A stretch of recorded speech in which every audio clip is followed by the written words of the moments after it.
Good morning, everyone. It's a Tuesday again, and it's Casing Tuesday, the day when we take a card out of the catalog and we give it a makeover. Today is kind of a different day for me. We have snow coming. It's the third nor'easter we've had here in Boston over the last couple weeks. And today's nor'easter is bringing us probably at least a foot of snow. It just started this morning when we woke up. School is canceled. So I have both my boys home today.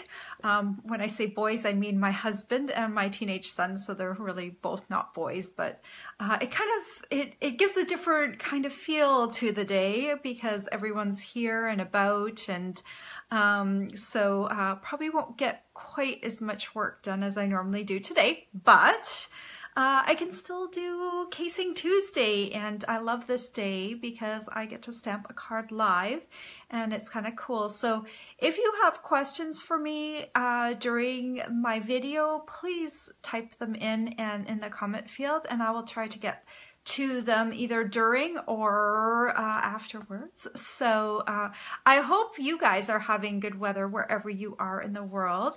I hope you have sunshine. We're not gonna get any sunshine today, I don't think. It's just gonna be a snowy day. When I turn the camera around in a moment, I'll show you how beautiful it is outside. And I really don't mind it, just as long as we don't lose power. Because when you lose power and it's cold outside, your house becomes cold and you can't take a hot shower and you don't have lights at night. And so all sorts of weird things happen when you don't have power that you forget about. You kind of become like a camper in your own home. So anyway, this card I think is going to be a little bit more involved than some of the cards that I normally do for Casing Tuesday.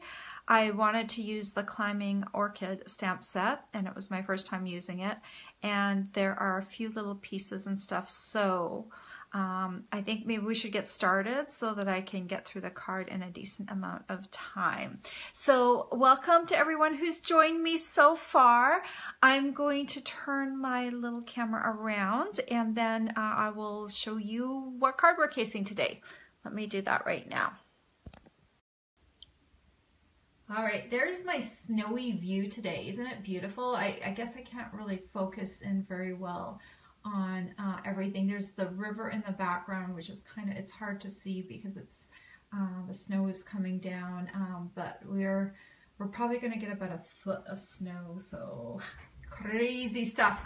And hopefully it will melt quickly because it's March, but you know, we'll hopefully get all the snow shoveled today. I think it's going to end tomorrow morning. We've got like a full day left of snowy weather. So here's the card we're casing. And oh, if you don't know the Petal Passion Suite, that's on page 22 and 23 of the catalog. This is the stamp set that goes with it.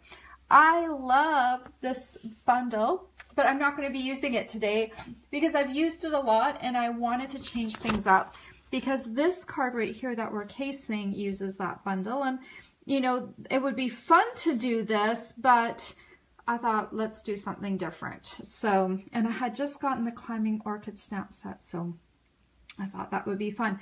So this one has the Lots of Labels framelit, a die piece in the background. So I try to emulate that.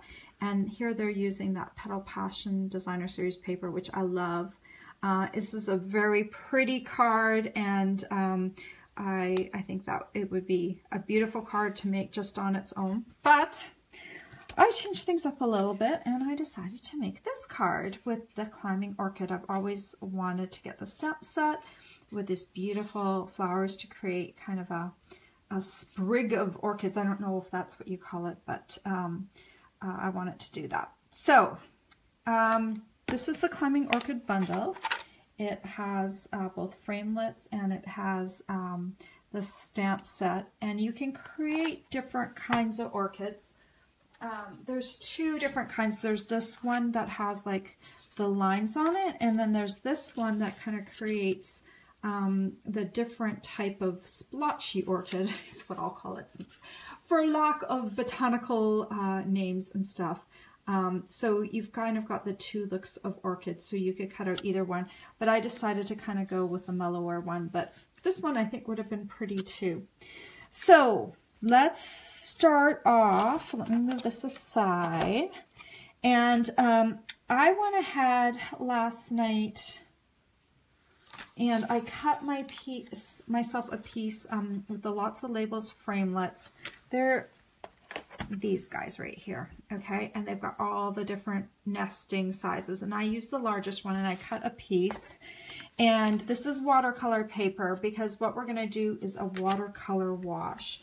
So to do that, I'm gonna grab my Soft Sky. I've got my re-inker.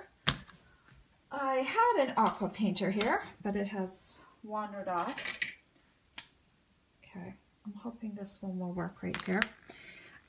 So what you want to do is, if you just have the ink pad, you want to squish your ink pad. If you don't, if you have a re-inker, the best thing to do is actually put a little bit of re-inker on the lid. And then you're going to take your aqua painter. I hope this one, oh yeah, okay. So I've added some water onto here. And you want to have a little bit of water into the re-inker, and then you're going to brush it onto your watercolor paper. And you're just going to create kind of a wash in the center. The best thing to do is not be too precise about it. This is one of those times where the more you try and control it, the worse it's going to look. So you just kind of want to be random and just kind of do kind of like a little, you know, back and forth and not worry about it being too perfect. Now, because this is going to take a little while to dry, you'll want to put this aside. I've already created a splotch for a watercolor wash on one that's dry that I did last night. So here's the one I did last night. Okay, and so that's will form the backdrop of our piece. And then you want to stamp the orchids. And I'm going to use Melon Mambo. And this is thick Whisper White. And I'm just going to stamp all my orchids on here. This is the biggest one. Stamp that. Then you want this little smaller one. And then this is the little bud. We'll stamp that down there in the corner. And we'll also want to stamp some, at least one leaf. And I'm using Wild Wasabi cardstock, but I'm going a little bit darker with the ink so that the veins pop out a little bit more. So I'm using my Garden Green ink pad. And this is the leaf, or one of the leaves that comes with it. And just stamp that on there. I think we've got everything that we need to die cut already. So let me bring out the big shot. Let me grab these pieces right here. So we'll start off with, there's a lot of stuff to put on here, so I'm going to try and do them in batches. So let's grab this big one right here and pop it around the flower. Sometimes what happens when you're trying to put too many framelits on at the same time, sometimes the magnets will fight with each other, so you might actually have to run them through individually. Let's see how many I can get on here that will actually stay in place. So this one right here frames up this one. Huh, we might be in luck. Might be able to roll these through all at the same time. So the trick now is to put this cutting plate on and then give it a little pressure. Even though the magnet's kind of holding it in place, because the cutting plates warp over time, it could cause some shifting. So I like to kind of put a little pressure, maybe with your thumb, until it's going through, and then you can move it out of the way. So, oh, pretty good job. Always like that when it happens on camera that way, because sometimes that's not the case. This is where I would edit the video if it went wrong, right? So there are all my 3 little pieces. Let's set those aside. And then we just need to cut out the leaf. Put that there. Put this on here. And you can run through back and forth. Usually I always like to go from left to right, but you can actually do it the other way as well. So let me just place that on here. Put my thumb on to make sure it doesn't shift. And then roll it back through. And there is my little leaf. Okay, so that's all the die cutting that we need to do. And so let's get the flowers prepped up now. So the flowers are pretty like that, but they need a little bit of something. So I grabbed my Pink Pirouette ink pad. Pink Pirouette is also a very light color, just like the Soft Sky. It's like almost barely there. But even though it might not be the most, you know, fun color, you know, in terms of intensity, it does serve its purpose. So I've got my Pink Pirouette re-inker right here, and I've just added a little bit to the corner of my ink pad right here, because when I was starting off with sponge daubing these flowers, there wasn't enough ink on the ink pad on my for my sponge dauber to pick up, so I wanted a little bit more of an intensity. So this is a little sponge dauber. What I like to do with my sponge daubers is I actually like to label them with the color of ink that I'm using, because I kind of stay true to the color, so I'll only use a Pink Pirouette sponge dauber in my Pink Pirouette ink pad. So I have labeled them. I didn't label this one, but I need to do that. So as I need a sponge dauber in a certain color, I always have a pack of clean ones, and then I'll grab one that I need for that color and then label it. So I'm just going to ink this up, and you'll want to just sponge the edges, and that will give it like a little bit more of the pink color and take away some of that white. And you can do it like, if you want it darker, you could, you know, choose a darker pink as well. But I just wanted kind of that light, kind of a blush color to be added to the edges. So one of the little tricks that I use when I'm stamping, and maybe it's not really a trick, but it's how I help cards, like if I don't know how something is colored, I go to my internet browser and I do a Google search. And so for this one, I did a search on orchids, and I looked in image files, and I looked at all the different types of orchids to see how they look. And that's how I decided on this set of orchids, because sometimes you don't know exactly how something's colored. So it's easy to go online and get some samples of realistic flowers that you can translate into cards. All right, so one other thing we need to do before we assemble this card is we need to create that little banner that goes across the bottom. So I've got a piece of basic black, and this piece is 3 3/4 inches by 5/8 of an inch. I'm going to take my triple banner punch, and I'm going to actually work from the reverse side, sticking this in along this 1-inch slot.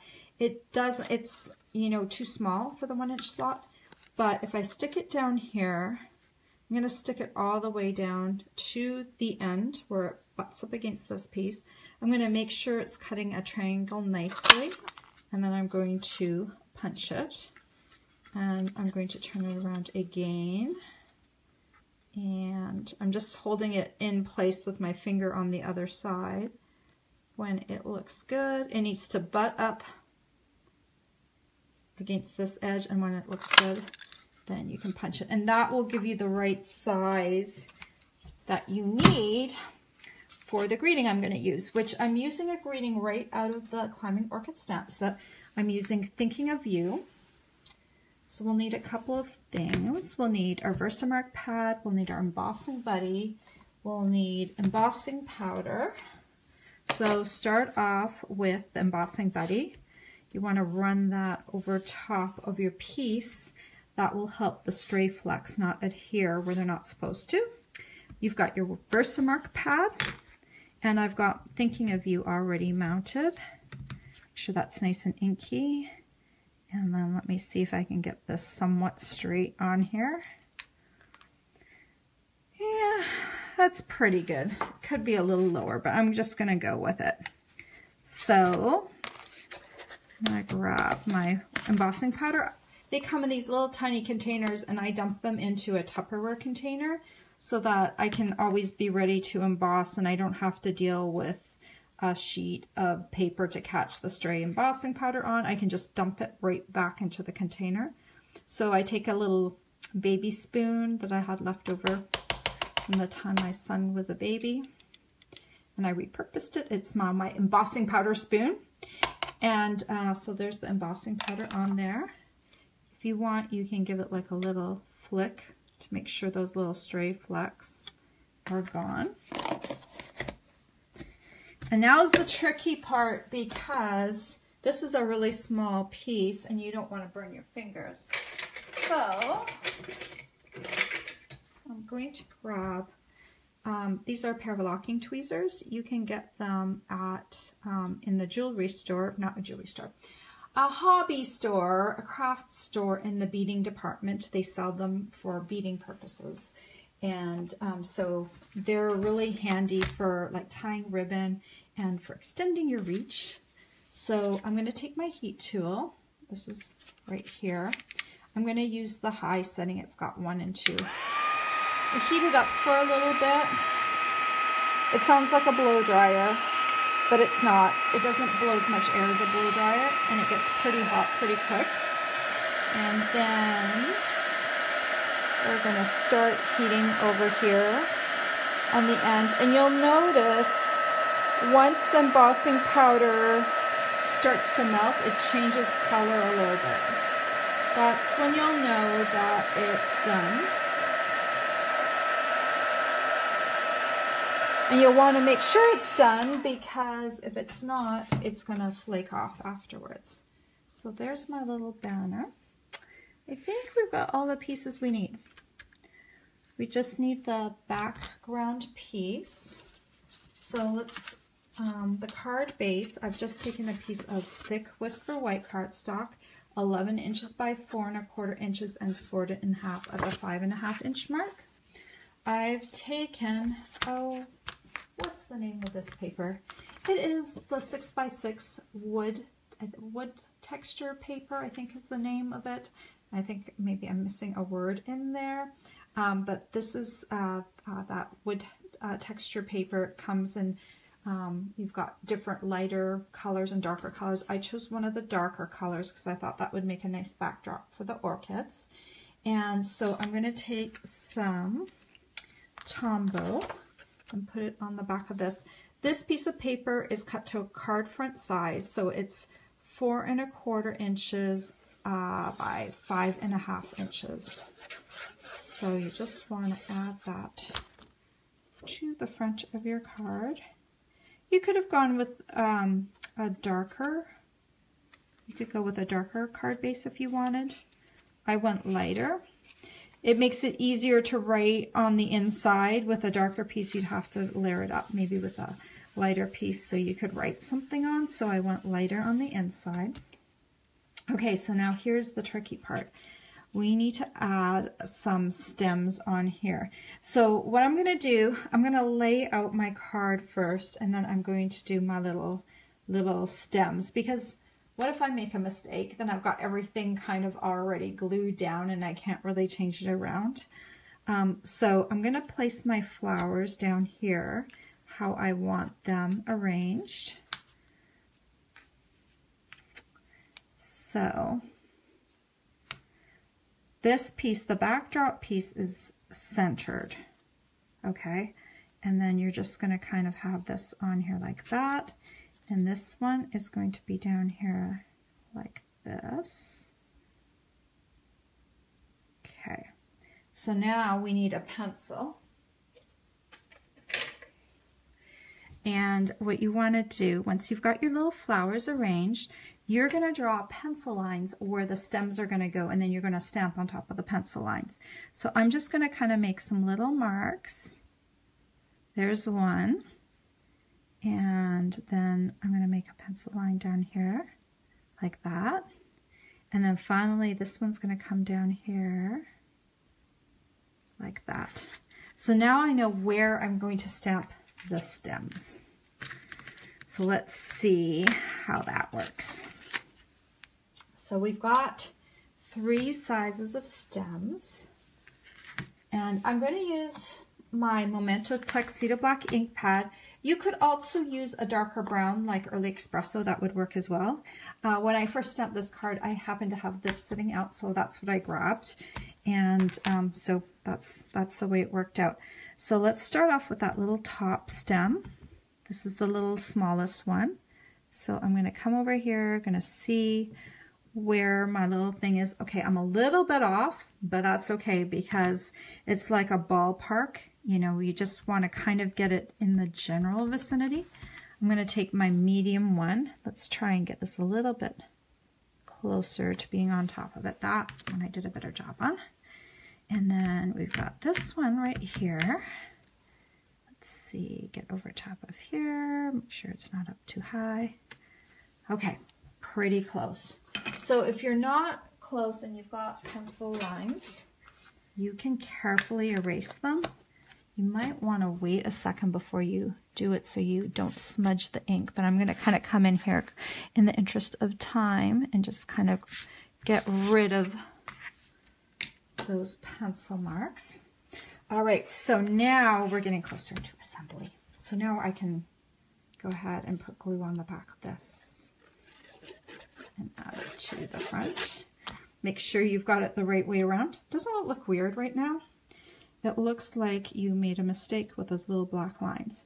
So remember, this was just kind of centered on here.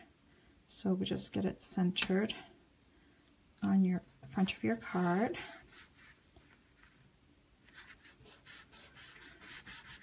Okay, and I want to add these little orchids with dimensionals. So I'll use my 2 different types of dimensionals. I've got my bigger dimensionals to use with the bigger orchid. I'm going to put about 5 on the back of this big orchid. And we've got my medium size orchid. That one will take about 2. And then the baby orchid you're going to use, or the bud, you're going to use a mini dimensional and stick that on there. One more thing, we need to add a little piece of doily underneath the Thinking of You. So I've cut a doily into a quarter. So it's kind of already cut down, but now I need to cut down a little bit more because if I stick this underneath, it's going to look weird, right? So I'm going to come in and I'm going to snip off just a little bit this piece and kind of come along here like this. Kind of just cut it down a little bit. Let's see how that looks underneath. Yeah, that looks pretty good. So then what I'm going to do is I'm going to take some of this snail adhesive and I'm going to put it on the back of here, and I'm going to line this up so it's underneath here like that. So now we just, well, let's do the orchids first because they're the most important part because they need to kind of come around and be around those stems. So I'm removing the backings. And so let's see. That looks pretty good. Let me put this here just to kind of give me a little guide. Okay, then this little guy, want him to be kind of like that. And then we got the little guy with the mini dimensional on it. Let's turn him around. And this one, I think it's kind of important that he kind of comes right off the top a little bit. You know, I think that looks kind of good. And then this guy, I'm going to add now Tombow to it because the doilies have got a lot of texture on it, so I think the Tombow will hold onto this piece a little better. So we'll add this right here. And I want to tuck this leaf under, so I'm not going to press down on that end too much yet. So add some Tombow to that leaf, and then kind of just tuck that under. Move these around just a bit until you like how they look. And then you can press down on that. And that is the card. Not super hard, it's just got a few little pieces to it, right? And you need to let this backdrop dry a bit. So there's the original card that I did, and there's the one that I just stamped live. So not too bad. And like I said, like if you want to go a little different with the orchids, like this would be a really pretty look as well if you did this one. This one I stamped in Berry Burst, and what I did, and it's Berry Burst on Whisper White, and what I did with this one is I actually took my aqua painter and I went over top of it, and I kind of blurred the stamping a little bit, and I think it turned out kind of pretty when I did that. The other thing you can do with the orchid is that it comes with different pieces to it. So you can add another layer of orchid goodness over top and then kind of pop it up and, you know, have the little petals come up a little bit, you know, so you can do a little bit extra, or you can stamp out these little centers, and you've got dies for those pieces. Let me put this back up so you can kind of see better. So you've got, like right here, where is it? These little guys, they do the orchid centers. So you can stamp those and then pop up the centers as well.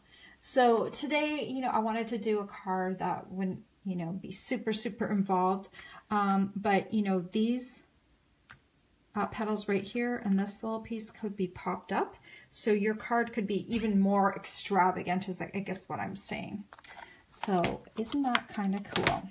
So I'm going to just quickly scroll and make sure there aren't any questions or anything that I need to address. And I'm so glad that so many of you are watching this morning. So awesome. Someone says there's snow in New Jersey, but not as much as us. I know. And our snow just started, so we're supposed to get a whole bunch more. My husband and son and I were we were betting on how much snow we would get. I thought we'd get a foot today. My son thinks we're going to get more than that, so we'll see. Okay, I'm going to turn the camera around for a moment. Turn me around, get me to sit down so I'm not waving about. Get my chair. There we go. Now I'm in the right spot. So, you know, the great thing about Casing Tuesday always is it's not just about me. It's about all of you. What you could do with that same layout. So we have a Facebook group that you can join. There's about 1,400 members now. Not everyone posts, but there's a lot of people lurking and checking things out. But the cool thing is you can post on this group, and each week I pin the card to the top of the board or the top of the group that we're doing this week. And it's kind of, you can go back and do the old ones, but the new challenge for the week is kind of always the most current one, the one that everyone's kind of talking about, the one that everyone's doing. So you can look at the card for the week and use the stamps that you have on hand to create a card. If you're new and you happen to have the stamp set that we're using, you can recreate the same card. You can do it exactly the same. If you like the way that the card in the catalog looked, just recreate it. That's the cool thing about this challenge, is that you can take whatever aspects of the card you want to make over and change it to make it your own. And then once you're done, you can take a picture of it. A lot of people just use their iPhones or their smartphones, and then you can post it to our group, and then we can comment on it. And so it's kind of fun because we're all doing the same card. You will see we have our group of bloggers that do it weekly with us. So they've already posted their cards this morning. Most of them have. And you can see all the range of different stamp sets that we've used, different colors we've used. And it's kind of fun because we're all doing the same thing. So that's the cool thing. It's not just about me doing a card or my downline Catalina, who started this challenge, doing a card. It's about everyone that can join in and do it with us. And we're using a resource, the Stampin' Up! Catalog, as our base, because a lot of times we have these catalogs sitting around and we forget that they're filled with samples that we could recreate or make over. So it really draws attention to the catalog as well as a resource to improve our stamping and to give us ideas. So I hope you will join us. If you're looking for the links to anything that I've talked about today, if you're looking for measurements, the supplies that I use, if you're looking to join the Casing Tuesday Facebook group, just click in the below the video, the description, and it will point you to all those places where you would possibly like to go. And so I hope you guys have a great day. Oh, what is the Facebook page name? It's called Casing Tuesday. Just simply Casing Tuesday. But already right now in the description of this video, I've already posted the link. So if you need a direct link to it, just look down below. But it's called Casing Tuesday, spelled C-A-S-E and then I-N-G. Normally I think there would be a hyphen, but I don't think Facebook allows us to do the hyphen. So it's just C-A-S-E-I-N-G and then Tuesday, and then you can click on that and it will take you right there. You're welcome, Karen. So I hope you guys all have a great week. I hope wherever you are that the weather's not affecting you too much. I guess it's still winter here in the Boston area. We haven't officially crossed the spring line yet, and winter is giving its last hurrah today. So we'll see how we make out. Just as long as we don't lose power, I'll be happy. So, and of course, I don't want anyone else to have trouble either, but it certainly makes it a lot harder when you're shivering in your house and you have no lights at night. Yeah, Anne says, hope we don't lose power. Yeah, that's kind of the key thing, you know. You can stay holed up in your house for a good long while, just as long as you have heat and water and food. So it's kind of a fun day in a sense, because I wasn't expecting to have my family home today, but you know, now I have lunch company, and everyone's gonna kind of hang around, and so it's kind of cool. I'm happy about that, but might not get as much work done today. All right, guys, well, you have a great week, and I will see you back here next week. Bye.